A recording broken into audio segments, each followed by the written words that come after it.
pessoal, tudo bem? Nessa aula, irei resolver as atividades de Química do Plano de Estudo Tutorado do segundo ano do Ensino Médio Regular. Essas atividades são da semana 4 do volume 2 sobre osmose. O material que nós utilizamos ele é fornecido pela Secretaria de Educação do Estado de Minas Gerais. Mas antes de irmos para as atividades, peço a vocês, se inscrevam no nosso canal, ative as notificações e se gostar da aula, deixe seu like. Também peço a vocês que nos sigam nas demais redes sociais. Colocamos novidades e vocês irão gostar. Eu sou a professora Simone, professora de Química do canal Escola Online.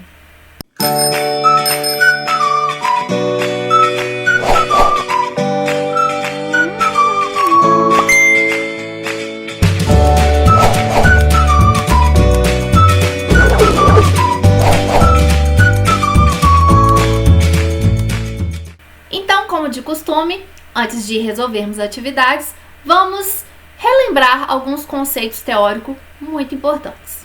Osmose. O que é osmose?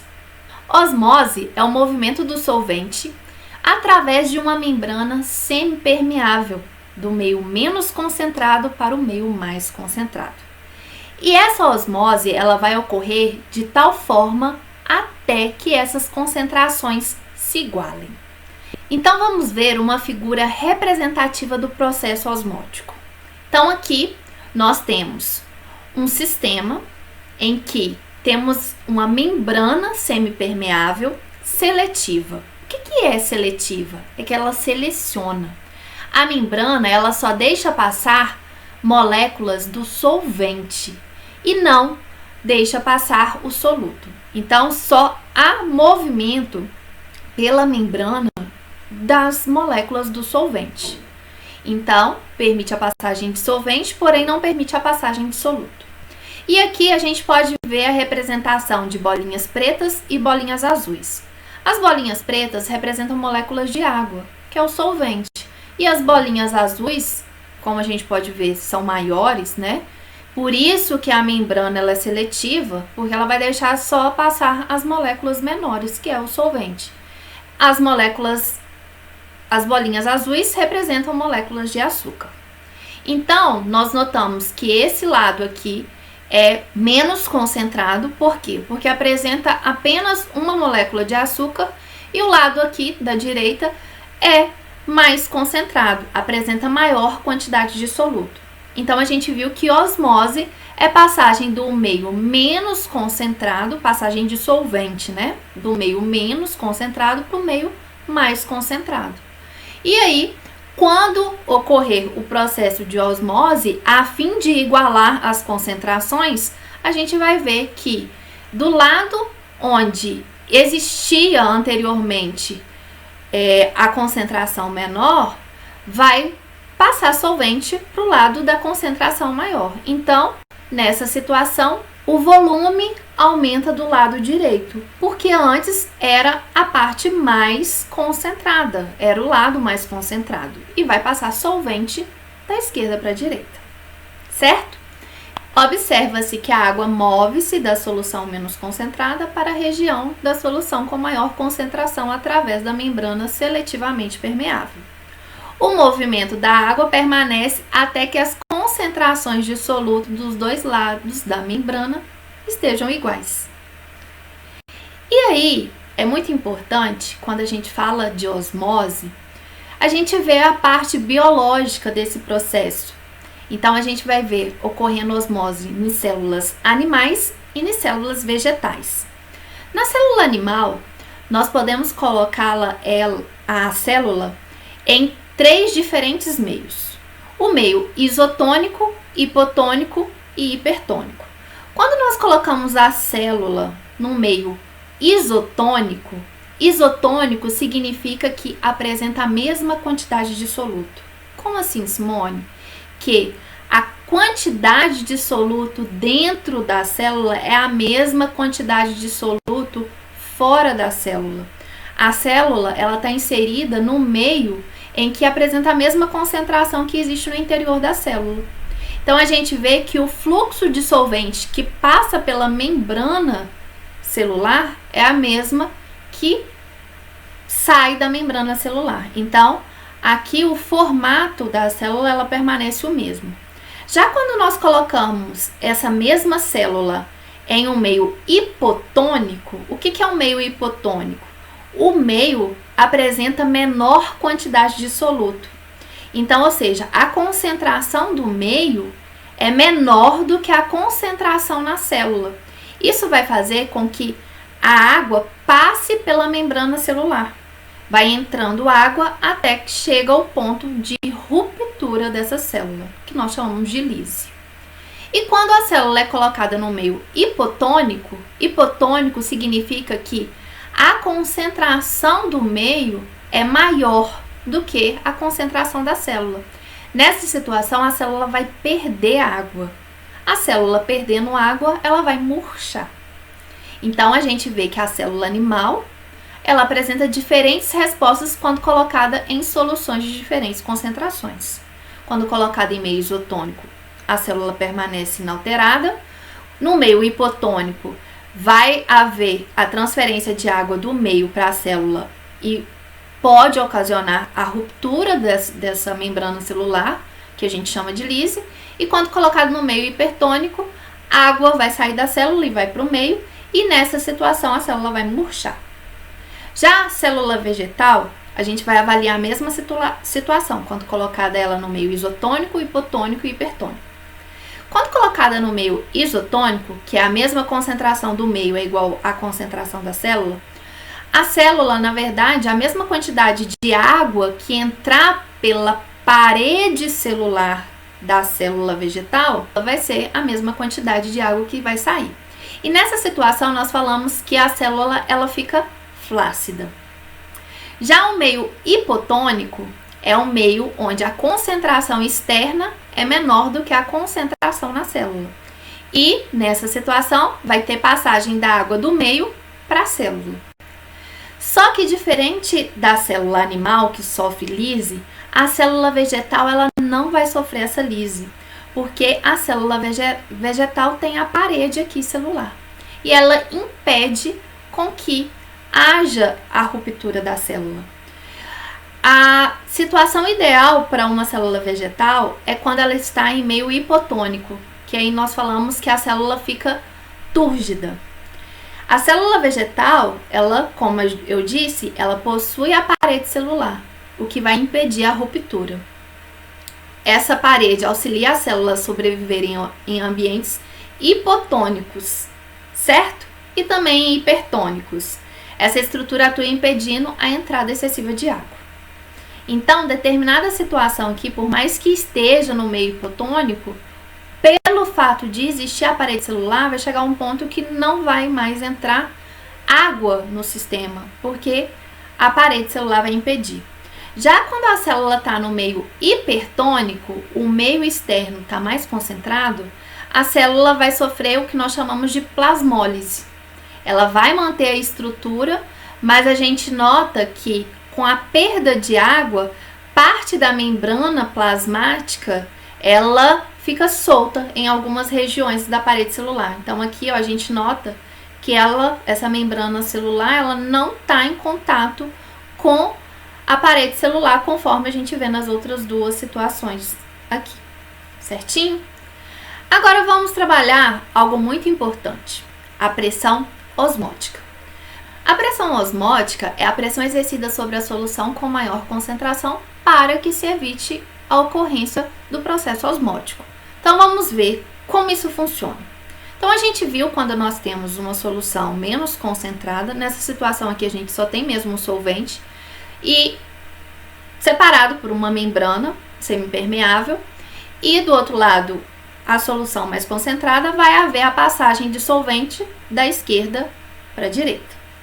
Agora, se a gente aplica uma pressão no lado mais concentrado, de tal forma que evite a passagem do solvente, essa pressão é dita como pressão osmótica. Então, nesse processo aqui, as soluções, os dois lados, menos concentrado e mais concentrado, estão com o mesmo volume. E pelo fato de estar aplicando aqui uma pressão chamada de pressão osmótica, impede que ocorra a osmose. E se a gente exercer uma pressão superior à pressão osmótica?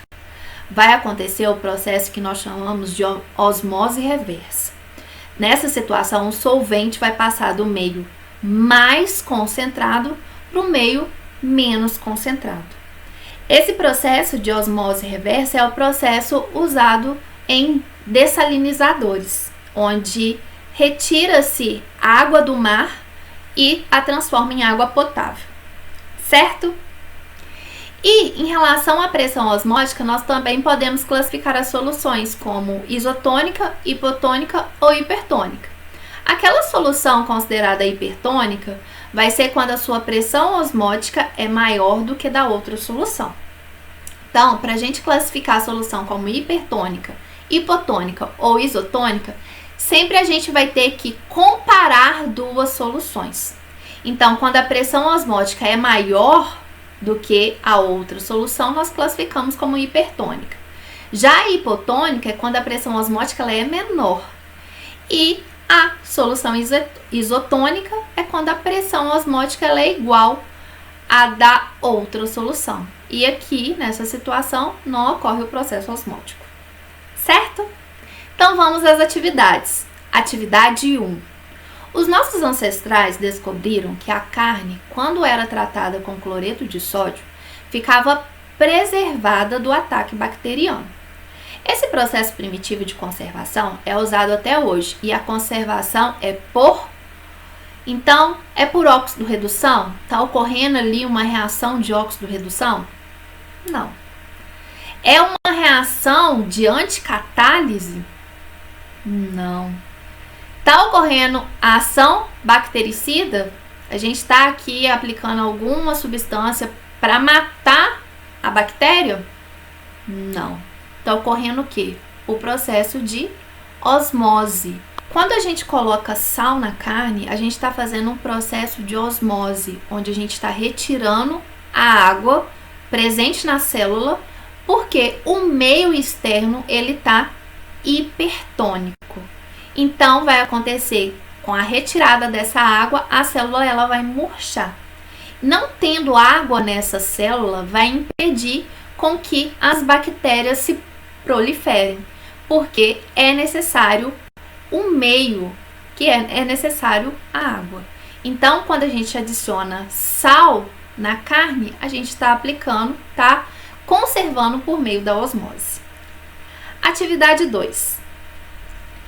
A figura a seguir representa um frasco contendo duas soluções de glicose de concentrações diferentes, separadas por uma membrana semipermeável. Novamente, o que é uma membrana semipermeável? É uma membrana que vai deixar passar por ela apenas moléculas de solvente. Não vai deixar passar moléculas do soluto, que nesse caso é a glicose. Então, do lado A, nós temos água mais glicose, na concentração de 0,2 molar. Molar significa mol por litro. E no lado B, nós temos água mais glicose na concentração de 0,5 molar. Então, aqui é uma situação inicial. Meio menos concentrado, meio mais concentrado. Então, o processo de osmose vai passar a água do meio menos concentrado para o meio mais concentrado, até que essas concentrações se igualem. Então, pela análise da figura, pode-se afirmar que, após algum tempo, ocorre aumento do nível da solução A. Vai aumentar o nível dessa solução aqui? Não, vai diminuir, porque a passagem de solvente não vai ser da esquerda para a direita. Então, o volume aqui diminui. Aumento da concentração da solução B? Não, aqui já é a parte mais concentrada. Então, vai passar solvente a fim de diminuir a concentração de B. Aumento da concentração da solução de A? Então, quando está passando solvente da esquerda para a direita, vai permanecer aqui mais soluto do que solvente. E nessa situação, a gente vai estar, sim, aumentando a concentração de A e diminuindo a concentração de B, até que essas concentrações se igualem. Então, a letra C está correta.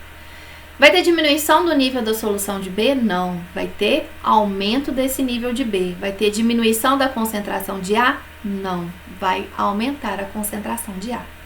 Certinho, pessoal? Vamos à próxima atividade. Atividade 3.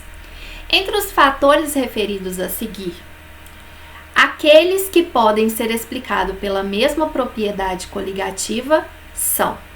Então, essa questão, gente, envolve tanto o conteúdo que nós estamos vendo, osmose, quanto as outras propriedades coligativas que trabalhamos na semana 1, 2 e 3. Então, vamos lá. 1. Uma solução de sal de cozinha em água pode permanecer líquida mesmo quando resfriada até cerca de menos 20 graus Celsius, sendo tal propriedade utilizada na fabricação de sorvete. Então, essa propriedade coligativa, gente, do abaixamento da temperatura de congelamento é o que nós chamamos de crioscopia. O açúcar adicionado à salada de frutas provoca um aumento do volume do caldo. Então, o que está acontecendo? A gente colocou açúcar e aí a água presente na fruta vai sair da célula vegetal e vai ir para o meio externo. Esse processo é a osmose.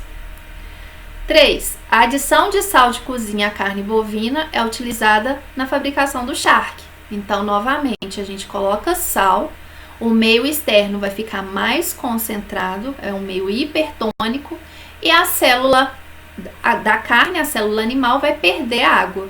Então, é um processo osmótico, osmose. 4. O ponto de ebulição da água do mar é maior que o ponto de ebulição da água pura.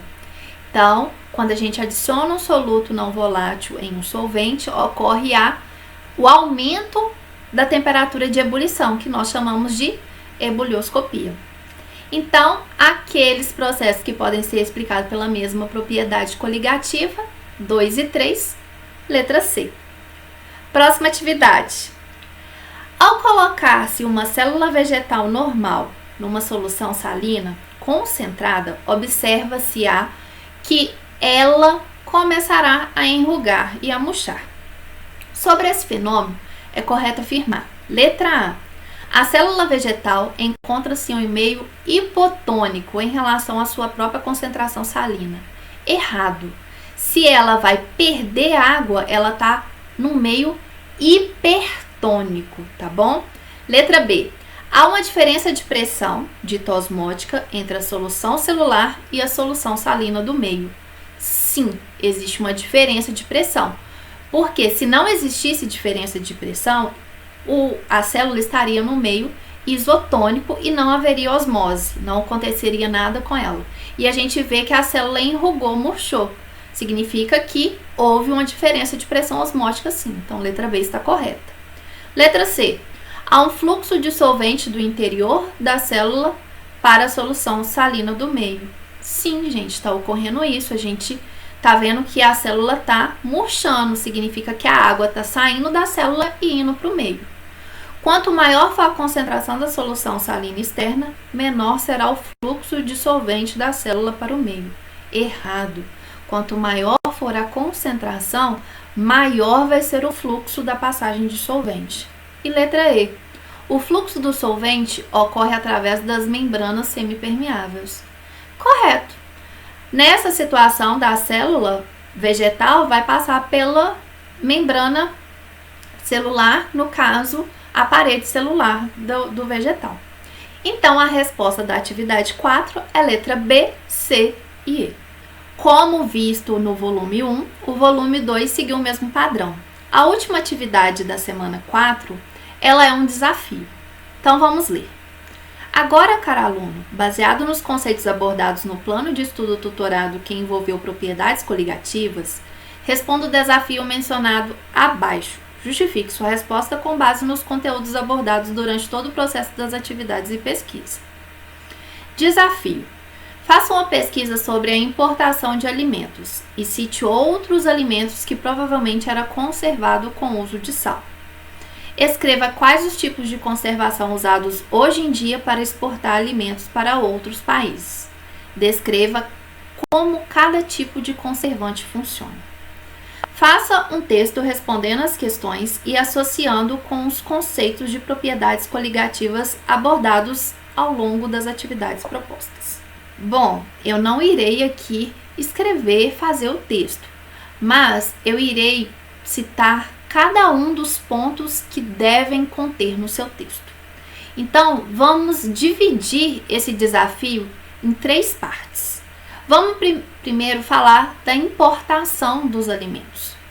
Os alimentos no Brasil, eles têm crescido a importação, em especial para aqueles produtos que são considerados especiais e que, devido ao clima, devido a diversos fatores, não são produzidos aqui no Brasil e por isso eles vêm de outros países, são importados.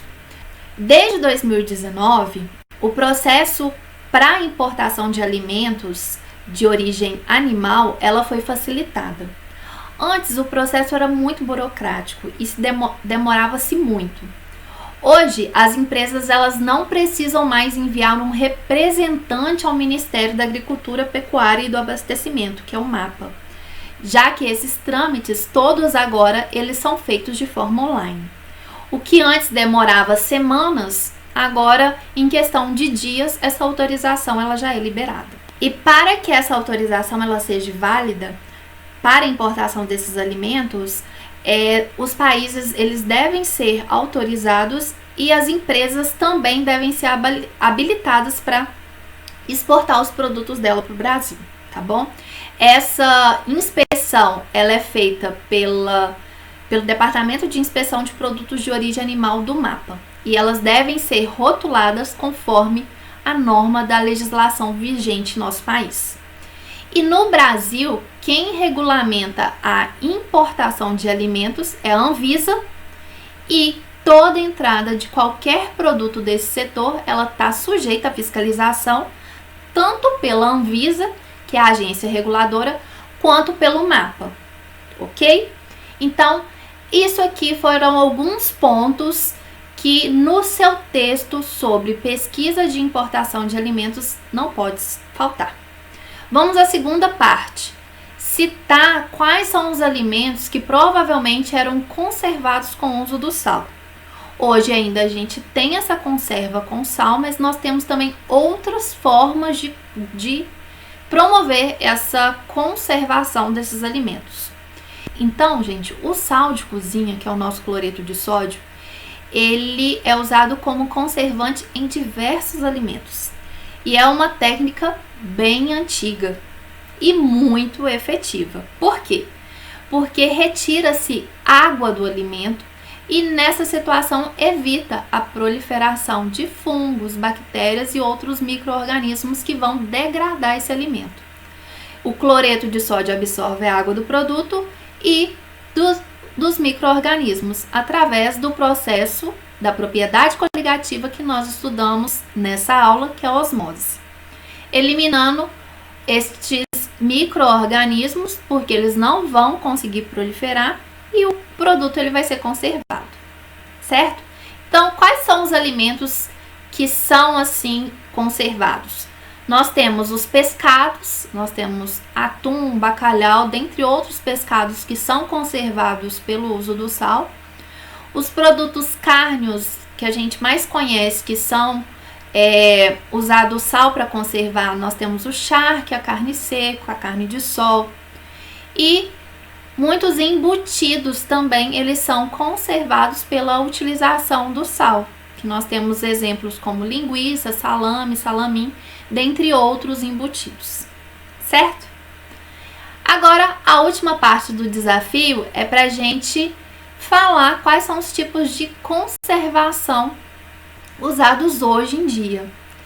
Então, existem vários tipos de conservantes, de formas diferentes de conservar.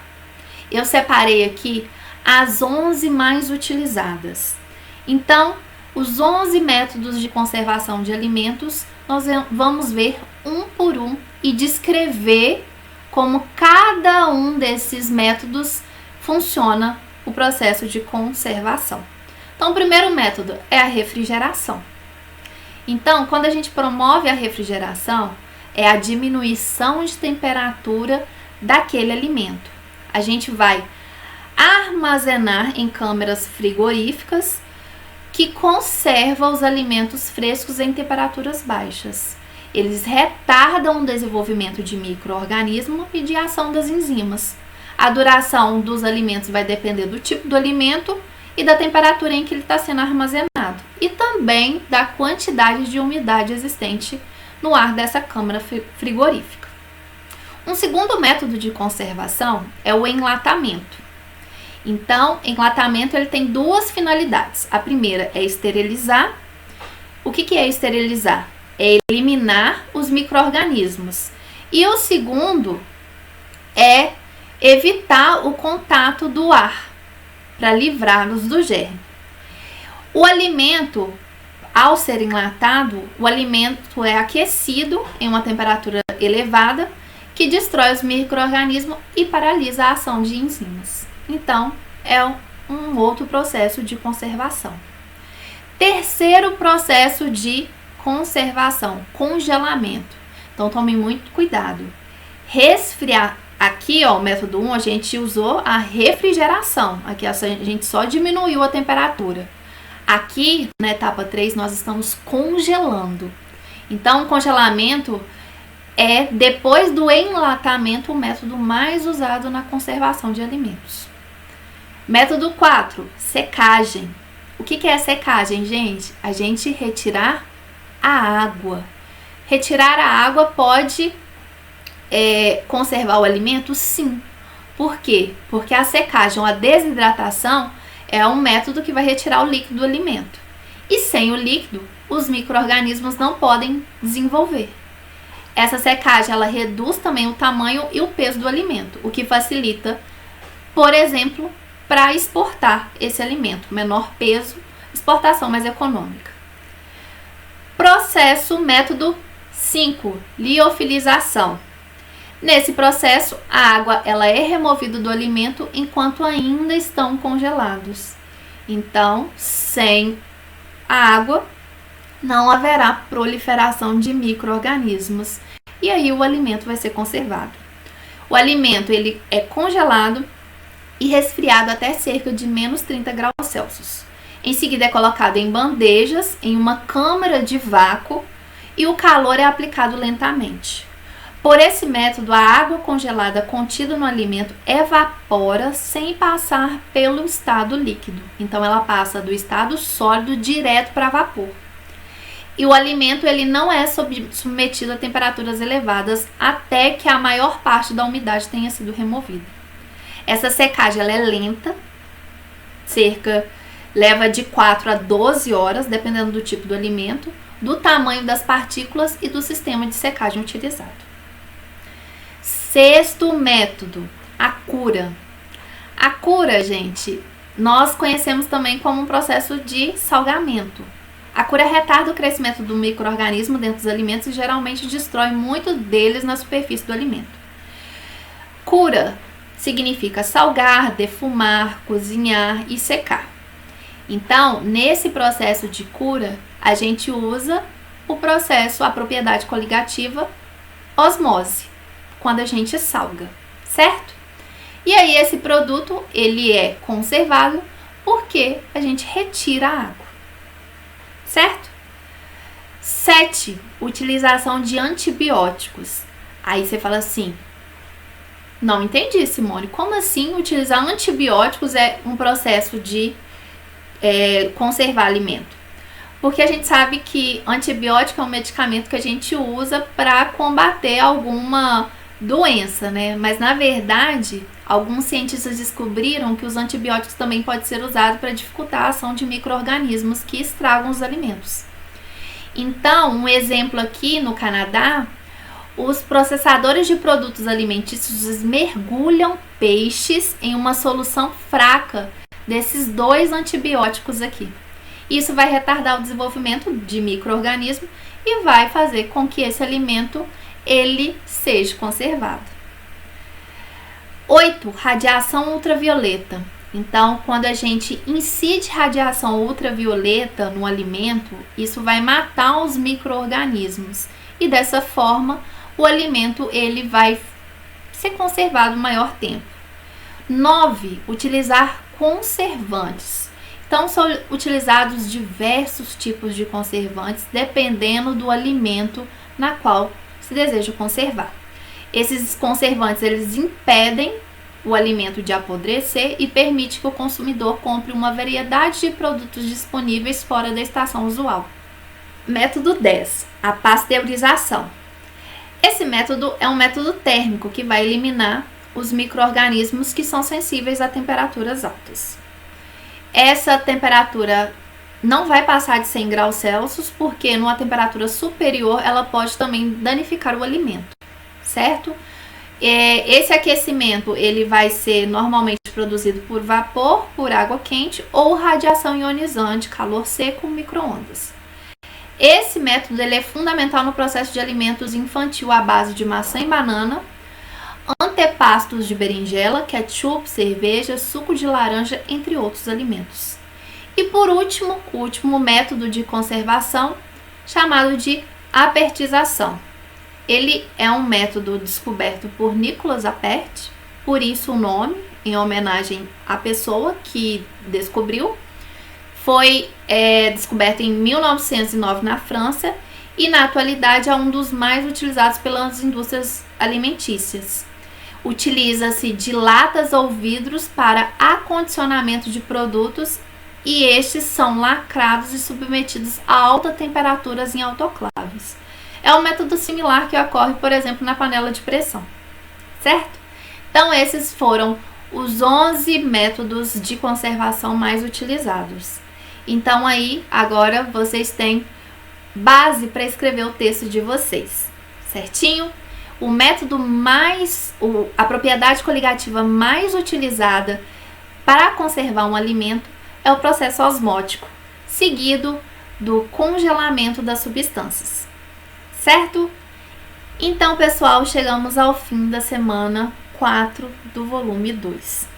Eu espero ter ajudado vocês e até o volume 3. Fiquem com Deus. Tchau, pessoal!